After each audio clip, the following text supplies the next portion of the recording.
Romanos capítulo 4, do versículo 1 até o versículo 8, é o texto que nós usaremos agora nesta manhã.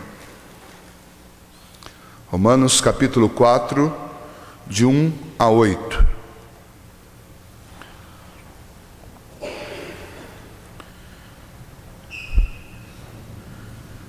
Que, pois, diremos ter alcançado Abraão, nosso pai, segundo a carne?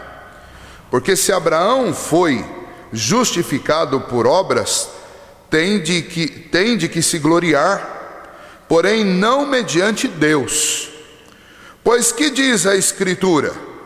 Abraão creu em Deus, e isso lhe foi imputado para a justiça. Ora, ao que trabalha, o salário não é considerado como favor, e sim como dívida. Mas ao que não trabalha, porém, crê naquele que justifica o ímpio, a sua fé lhe é atribuída como justiça. E é assim também que Davi declara ser bem-aventurado o homem a quem Deus atribui justiça, independentemente de obras. Bem-aventurado aqueles cuja iniquidades são perdoadas e cujos pecados são cobertos. Bem-aventurado o homem a quem o Senhor jamais imputará pecado. Vamos orar? Senhor nosso Deus, dá-nos neste momento podermos nos alimentar da Tua palavra, e que o Senhor elucide em nossas mentes pelo Teu Santo Espírito qualquer dúvida ou engano, que, ó Deus, nos coloque numa rota errada, e que assim, ó Deus, caminhando dentro daquilo que aprendemos de Ti, que o Senhor nos conceda vivermos, ó Pai, para a honra e para a glória do Senhor. Em nome de Jesus que oramos. Amém. Muito bem. Vamos recordar brevemente. Esta carta foi escrita aos Romanos e ela é chamada de o Evangelho aos Gentios. Por quê? Porque o apóstolo Paulo apresenta as boas novas do Evangelho àqueles que não tinham o Evangelho, àqueles que não tinham esperança e, pior, sequer sabiam que precisavam dela. Esta carta é escrita a todo homem e mulher que não tem o pano de fundo da história de sua própria terra natal, como os hebreus e, consequentemente, os judeus tinham. E, portanto, para todo homem e mulher que não sabia que era pecador, embora dentro do coração de todos os homens existe uma testemunha fiel, anunciando as obras justas de Deus, mas ainda assim, por negligência, por obscurecimento, todos nós andamos no pecado, e a não ser que Deus nos convencesse dele, através da sua palavra e através do Espírito Santo, nós não nos convencemos por nós mesmos do pecado. Então o apóstolo Paulo, escrevendo aos gentios, a esse tipo de gente, e também lidando com os seus leitores judeus, escreve esta carta para convencer os homens a respeito daquilo que os evangelistas já disseram, daquilo que Paulo aprendeu diretamente com Jesus a respeito das boas novas de salvação. E ele começa, nós já falamos bastante sobre isso, mas é fundamental que nós guardemos esta lição. Ele começa exatamente convencendo, através de uma argumentação lógica, racional, de que todos os homens são pecadores. Universalmente a raça é pecadora.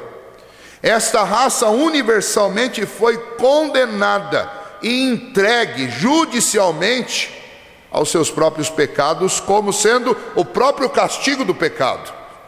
Então o apóstolo Paulo vai mostrando para todos os homens que todos são pecadores. O primeiro capítulo serve para isso. O segundo capítulo ele mostra que inclusive os judeus que estavam lendo isso, eles também eram pecadores. E eles precisavam, assim como os gentios, da graça e da misericórdia do Senhor. Ele mostra também que sinais externos não são não são garantia de salvação. Os sinais que são marcas da salvação são aqueles sinais que acontecem e que marcam o coração do homem, e não o seu corpo, não a sua pele.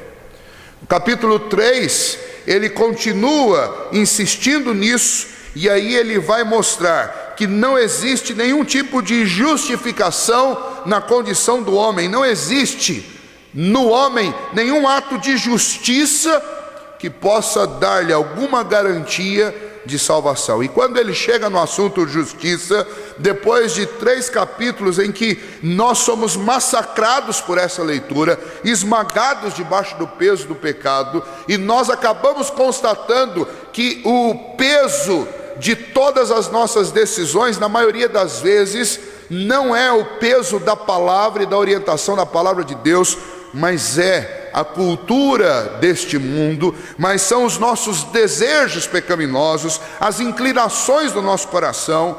E aí tanto os gentios como os judeus chegam à mesma conclusão. Apesar de termos algum tipo de conhecimento a respeito de Deus, todos nós, na hora de tomarmos as nossas decisões, nós na maioria das vezes simplesmente esquecemos aquilo que Deus quer e aquilo que Deus deseja de nós, e nós acabamos fazendo aquilo que as outras pessoas querem, ou aquilo que nós queremos a respeito dos nossos próprios caminhos. E por conta disso, todos nós somos culpados e indesculpáveis diante de Deus. E então no final do capítulo 3, o apóstolo Paulo, ele traz a grande notícia para o homem. A notícia a respeito da justificação. Todos nós somos injustos diante de Deus. Todos nós estamos diante de uma penalidade eterna diante de Deus, por causa dos nossos próprios pecados. E o que fazer? Uma vez que nenhuma das nossas obras é limpa o suficiente para conseguir diante de Deus algum tipo de favor espiritual. Aí o apóstolo diz que a justificação, ela é pela fé somente. A fé em Cristo Jesus. E daí na semana passada nós estudamos e entendemos o significado deste termo justificação, que de forma equivocada durante muito tempo foi sustentada a explicação de que justificação é tornar alguém justo. E aí nós vimos pela língua original, pelo grego, que o termo dekaiosune, que é o termo traduzido aqui como justificação, significa literalmente declarar alguém justo. E por isso a frase de Lutero: na justificação, todo homem é declarado justo, enquanto simultaneamente ele é um pecador. E agora nós vamos continuar isso. O apóstolo Paulo vai avançar na sua defesa da declaração de justiça, e ele vai expandir esse assunto. E aí nós vamos ver uma segunda frase que foi slogan da reforma.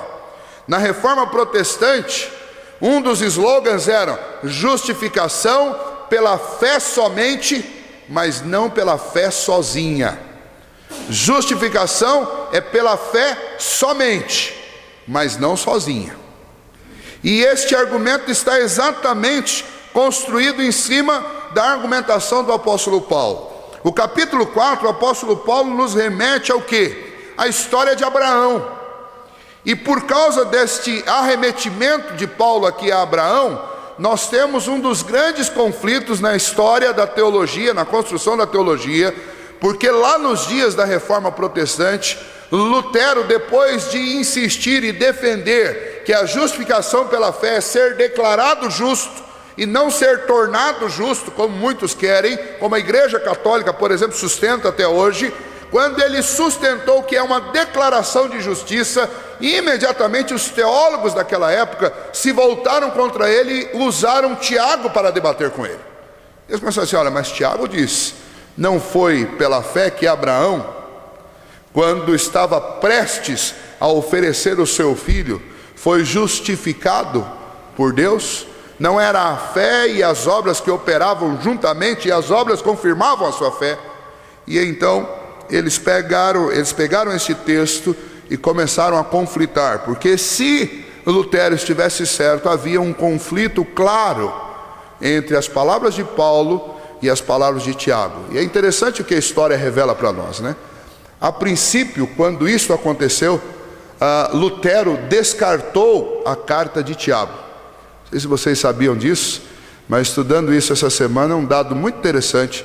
Lutero descartou, disse: então, a princípio, se é isso mesmo que Tiago quis dizer, então esta carta não é canônica, ou seja, não deveria estar no cano das Escrituras. E daí outros diziam assim: então Lutero está querendo dizer que Tiago foi escrito depois que ele construiu a teologia dele. E aí Lutero teve que se voltar para o texto e estudar profundamente o texto e achar a ligação entre o que Paulo dizia e o que Tiago dizia, para que ele não caísse na irracionalidade, na falta de lógica, na falta de coerência. E o resultado, então, é um estudo muito belíssimo que existe do próprio Lutero, que é traduzido até hoje, em que ele prova que fé e obra, assim como Tiago quis, e assim como Paulo também está fazendo aqui, embora não seja tão óbvio, fé e obra são coisas que andam juntas. Mas a justificação é pela fé, só que não é pela fé sozinha, é pela fé somente, mas a fé traz outras coisas junto com ela. A fé em Deus é acompanhada por obras. Não são as obras que nos justificam, é a fé. Mas uma vez justificados pela fé, as obras acompanham.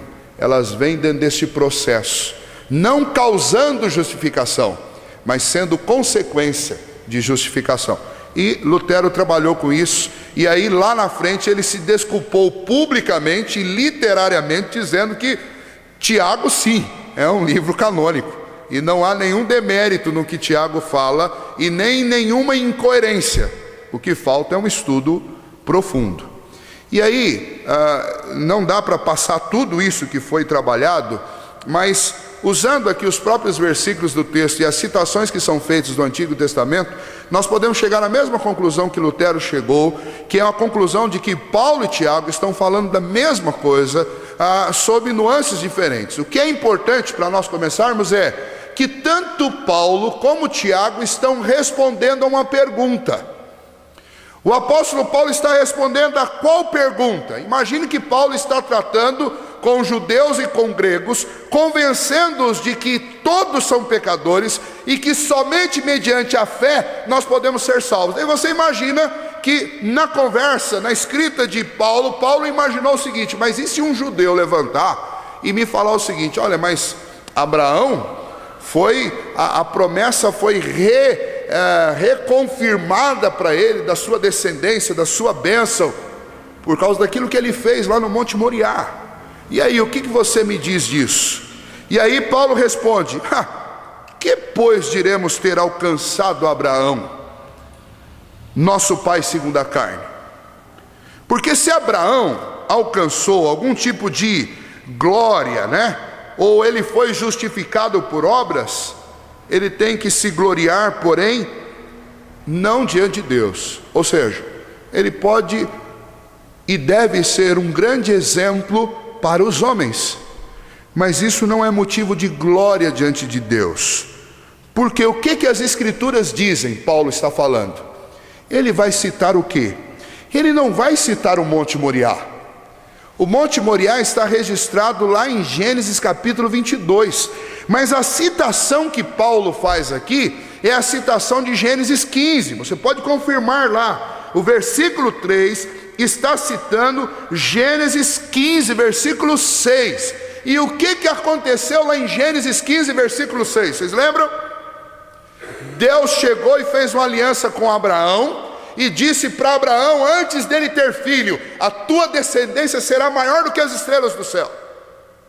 Para você entender o que isso significava para Abraão, todos os historiadores concordam, e a própria Bíblia diz, que Abraão possivelmente, se não fosse o homem mais rico do seu tempo, era talvez um dos 10 mais ricos de todo o mundo conhecido da sua época. O que você pode oferecer de presente para um homem assim? O que Deus podia prometer para Abraão que Abraão já não tinha? Nos dias de Abraão, o maior tesouro do homem não eram os seus rebanhos, nem o seu ouro, nem as suas vestimentas, nem as suas propriedades. O maior tesouro para um homem era a sua descendência. E isso Abraão não tinha. Mas Abraão já conhecia Deus e já tinha um relacionamento com Deus. Foi o próprio Deus que o tirou da casa de seus pais. Mas nesse texto especificamente, Deus faz uma promessa para Abraão. E o texto diz que Abraão creu em Deus. E lá em Gênesis está dito: e isto lhe foi imputado por justiça. Aonde é que Abraão foi justificado? Lá no Monte Moriá, quando ele estava com um punhal levantado para tirar a vida do seu filho em sacrifício, obedecendo a Deus? Ou lá no dia que Deus lhe prometeu um filho e ele creu em Deus? O texto que nós temos aqui nas nossas mãos diz que ele foi justificado no dia em que ele creu. E daí você fala assim: mas e o que a gente faz com Tiago? Vamos prestar atenção no que Tiago está dizendo, porque a citação de Tiago, irmãos, é exatamente a mesma. Só que Tiago faz uma referência, porque Tiago, nós vamos ver também está respondendo uma pergunta. E ele responde a pergunta e dá o argumento. Olha lá, Tiago capítulo 2,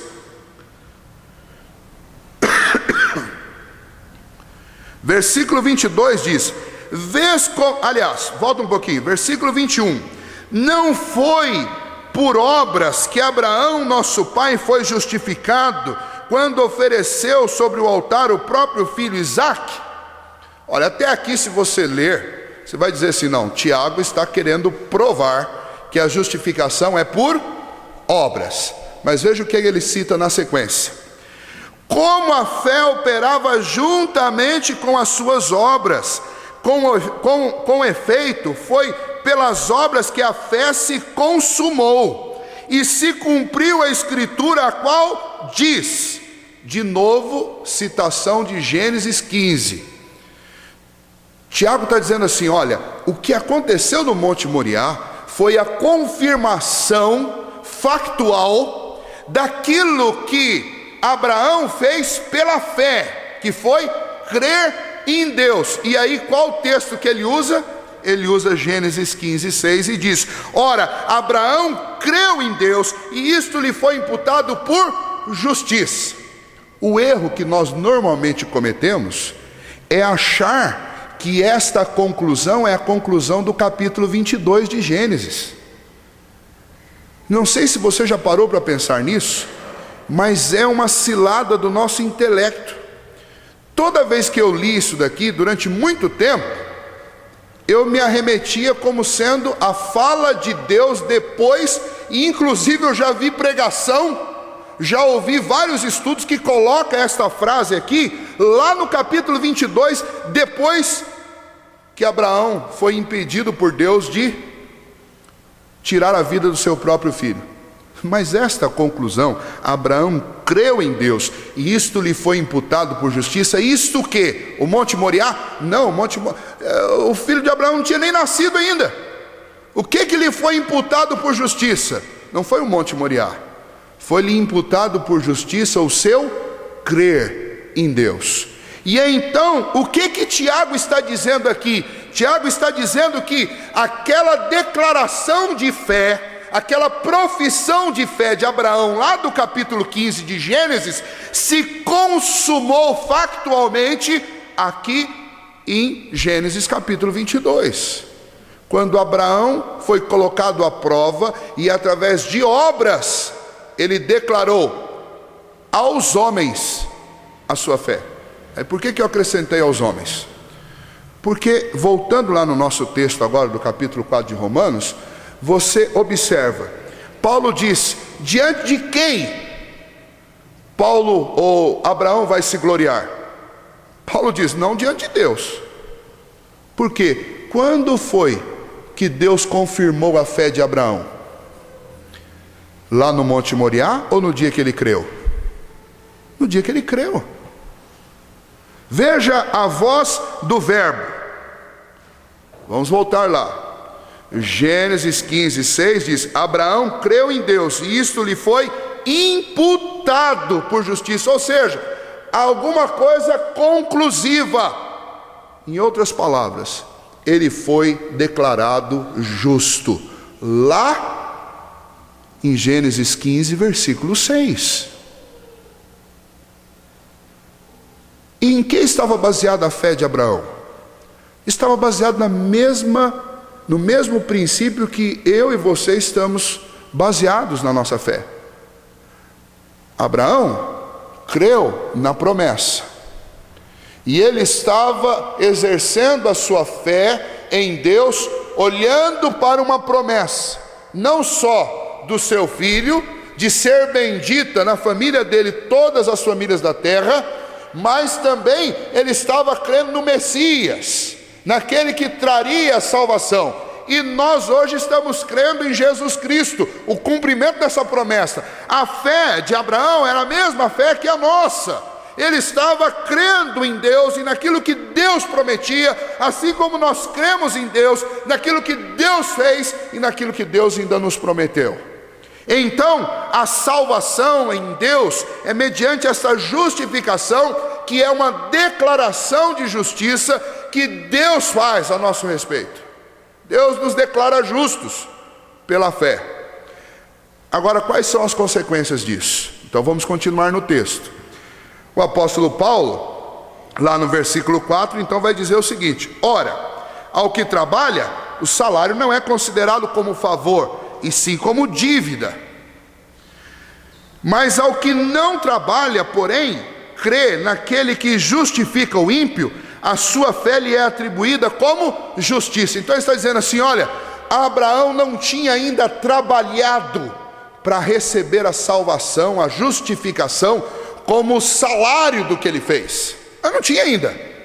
Ele creu em Deus, quando ele não tinha nenhum filho ainda. Então ele foi justificado por quem?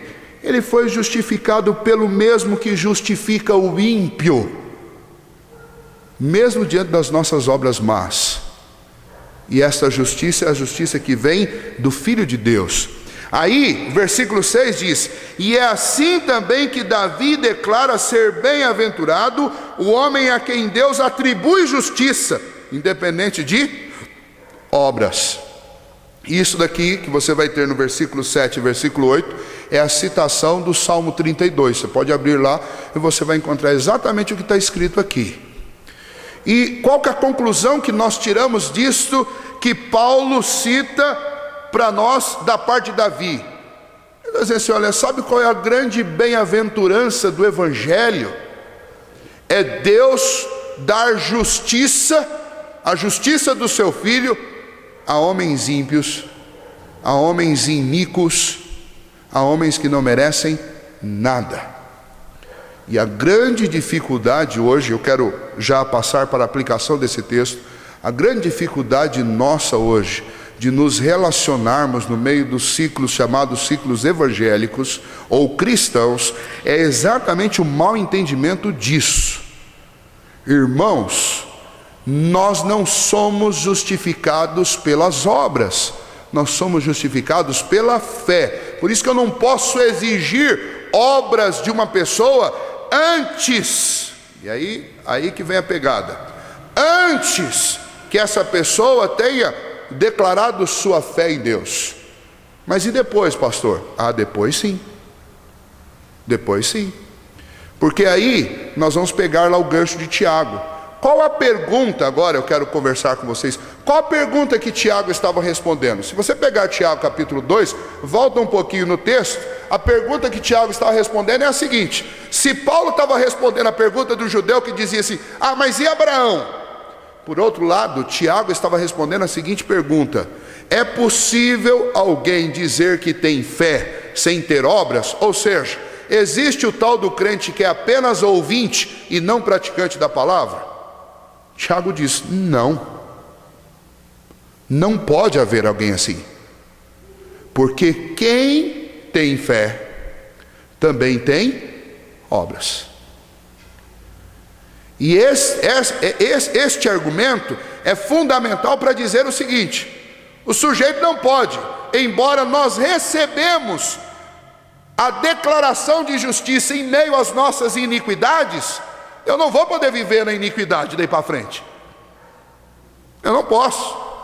Então a notícia é maravilhosa. Por quê? Porque eu estava perdido, vivendo uma vida iníqua, e Deus simplesmente pôs em mim os seus olhos, me amou e disse para mim: olha, se você crer em mim, eu te declaro justo, independente das suas obras. Só que, uma vez que eu for declarado justo por causa da minha fé em Deus, por causa da justificação mediante a minha fé em Deus e a obra de Cristo Jesus, automaticamente esta fé vai atuar no meu coração de uma maneira profunda, que vai me comprometer com as obras, e naturalmente estas obras vão acontecer. Óbvio que cada um numa velocidade diferente, mas elas vão acontecer. Ou seja, novidade de vida. E é isso que Tiago diz. Tiago diz: olha, nós todos confirmamos aquilo que nós professamos publicamente a respeito de Cristo através das nossas obras. E daí ele diz: olha, Abraão, lá no Monte Moriá, confirmou o que ele tinha dito lá no dia em que Deus fez com ele uma aliança. Ou seja, Deus prometeu um filho, e ele creu, e Deus lhe deu. Deus pediu o filho, e ele obedeceu. Por quê? Porque maior do que a promessa era a fé que ele tinha em Deus. E ele leva o seu filho para ser sacrificado. E Deus estava colocando à prova a sua fé. Por quê? Deus precisava confirmar a fé de Abraão. Alguma coisa passa desapercebido a Deus? Existe alguma coisa no nosso coração da qual Deus não tenha conhecimento? Deus sabia exatamente o tamanho da fé de Abraão. Por que Deus submeteu Abraão à prova? Por causa de todos os homens que o cercavam, por causa do seu filho, por causa dos seus funcionários, por causa da sua esposa, por causa de nós que estamos aqui hoje. Foi por isso que Deus submeteu. Então, por isso, voltando lá em Paulo, Paulo diz: olha, existe glória, existe justiça neste ato de Abraão? Existe, não diante de Deus, existe diante de nós, porque nós enxergamos Abraão agindo de maneira justa com a fé que ele tinha em Deus. E isto gera autoridade, e isto gera verdade daquilo que nós falamos e naquilo que nós fazemos. Por isso que a briga de Tiago lá, e a carta de Tiago é uma carta doméstica, a carta de Tiago está brigando, lutando com a igreja, para que a igreja não seja apenas ouvintes, não sejam apenas ouvintes da palavra, mas sejam também praticantes. Porque eu também não posso pegar as obras e jogar numa lata de lixo e falar assim: olha, eu não preciso fazer mais nada, porque eu só preciso crer, eu sou declarado justo, eu sou simultaneamente justificado e pecador, então que maravilha, não vamos fazer nada. Tiago diz: não, não é assim. E Paulo também vai trabalhar nesse mesmo diapasão. E Paulo vai: não, não é assim. Porque as nossas obras, elas são importantes, elas são consequência natural desta justificação pela fé. Estas obras são um testemunho vivo diante dos homens, não diante de Deus, porque Deus sabe o que existe no nosso coração, mas é um testemunho vivo diante dos homens de que a fé que nós anunciamos e dizemos ter em Cristo Jesus, ela é verdadeira, ela é contundente, ela mexe com a nossa vida. E é isso que está sendo dito, e é por isso também que é bem-aventurado o homem a quem Deus não atribui iniquidade. A ideia de Paulo, a ideia de Davi lá no Salmo 32, que é citado aqui por Paulo: olha, esse homem é um homem que tem uma vantagem absurda em cima dos outros. Por quê? Porque ele não tem o peso do pecado e da sua injustiça esmagando, ele está livre disso, ele foi declarado justo. Se existe pessoas nessa terra que podem fazer boas obras e que podem com tranquilidade praticar as obras que estão propostas para nós na palavra de Deus, quem são eles? São os que foram justificados pela fé, porque eles não estão aqui lutando dia a dia para ganhar salvação. Nossa salvação foi ganha por Cristo Jesus, foi comprada por Cristo Jesus, e Ele nos deu graciosamente quando Ele nos declara justos. Então, com que eu vou ocupar a minha vida durante os anos que Deus me der aqui?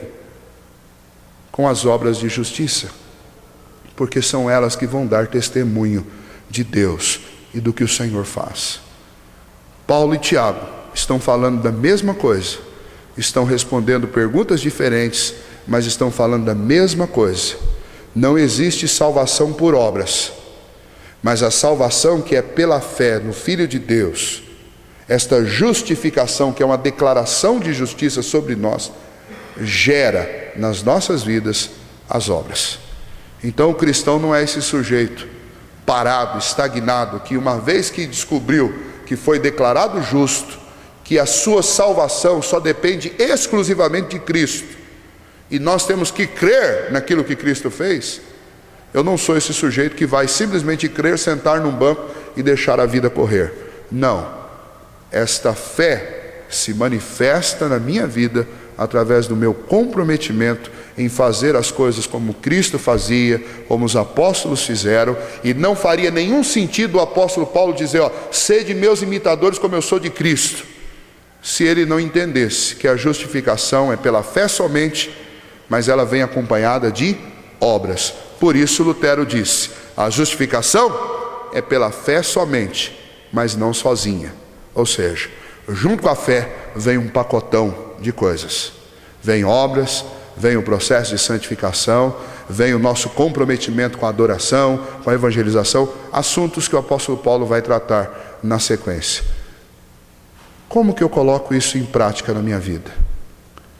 Eu não posso simplesmente ser um cristão nominal. Não posso apenas ter nome de crente. Eu devo andar de acordo com aquilo que eu recebi do Senhor. Deus me concedeu justiça, eu tenho que andar de maneira justa. Deus me concedeu salvação através de Cristo Jesus, eu preciso anunciar isso às outras pessoas. Deus me deu a liberdade de não ter que gastar todos os meus dias lutando para alcançar algo que eu jamais alcançaria, que era a salvação. Eu devo me comprometer em usar esta liberdade para glorificar a Deus e para trazer outras pessoas para conhecer o mesmo que eu recebi. Estas três atitudes por si só podem tomar conta de todo o tempo que nós temos, e ainda assim nós faremos muito pouco diante do que o Senhor nos fez. Que Deus nos ajude a entendermos corretamente esta relação entre fé e obras, e que Ele nos ajude a colocar a nossa mão de fato na massa, no trabalho, para demonstrar através das obras aquilo que Deus fez na nossa vida. Senhor Deus, nós te louvamos nesta manhã, porque não são por obras nossas, ó Deus, as bênçãos que recebemos do Senhor, e também não é por nenhuma obra de justiça nossa que nós somos salvos. Nós vivemos num tempo, ó Deus, em que muitos querem, muitos até que se dizem servos teus, cristãos, querem, ó Deus, colocar a responsabilidade da justificação, da salvação, sobre uma decisão humana, sobre uma postura humana, e nós sabemos que não existem obras de justiça em nenhum de nós, nem Abraão foi justificado por obras, mas sim pela fé, porque creu no Senhor. A tua palavra nos diz que mediante a fé no teu Filho Jesus, somos declarados justos, ó Deus, ainda que em meio aos pecados.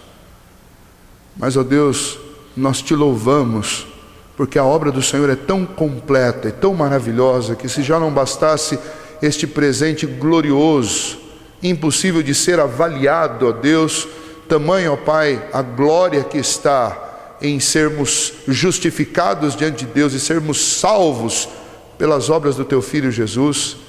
O Senhor completa ainda mais esta obra, nos dando, ó Deus, o desejo e a capacitação para ir melhorando de vida, ir mudando de vida, ó Deus, ir abandonando as obras do pecado.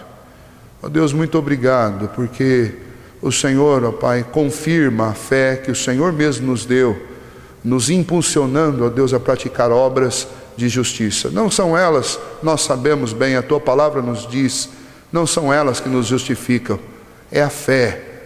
Mas, ó Deus, a Tua fé vem acompanhada com esse pacote glorioso de coisas que o Senhor realiza em nossa vida. Muito obrigado por isso, ó Deus. Conceda-nos, ó Pai, a firmeza e a perseverança para falarmos e sustentarmos, ó Deus, este ensino que é da Tua palavra, para que, ó Deus, os homens creiam em Ti, ó Deus, para que eles também, assim como nós, sejam aliviados, ó Deus, por esta declaração de justiça e ao mesmo tempo, ó Deus, sejam desafiados a viver um novo estilo de vida, uma nova vida, ó Pai, que é a vida que o Senhor nos convida a viver. Ajude-nos nisso, ó Deus, ajude-nos a proclamar esta mensagem e também a vivenciá-la. Agora, Deus, nós Te louvamos por cada vida que está aqui nesta manhã e Te agradecemos pela disposição do coração de poder contribuir em Tua casa. Suplicamos ao Senhor, ó Deus, que o Senhor abençoe e retribua muitas vezes mais aos Teus filhos, ó Deus, que ofertaram em Tua casa. E concede-nos, ó Deus, sempre a firmeza de podermos com fidelidade obedecer a Tua palavra ao trazermos nossos dízimos à Tua casa, pois este é um dever nosso diante do Senhor. Agora, Deus, abençoe esta igreja na utilização de tudo isso, que seja para a honra e glória do nome do Senhor, e que outras vidas sejam alcançadas através dos investimentos feitos nesta Tua casa. Agora ajude-nos, ó Deus, e ensina-nos um pouco mais da Tua palavra nas aulas que vamos ter. Em nome de Jesus que oramos. Amém.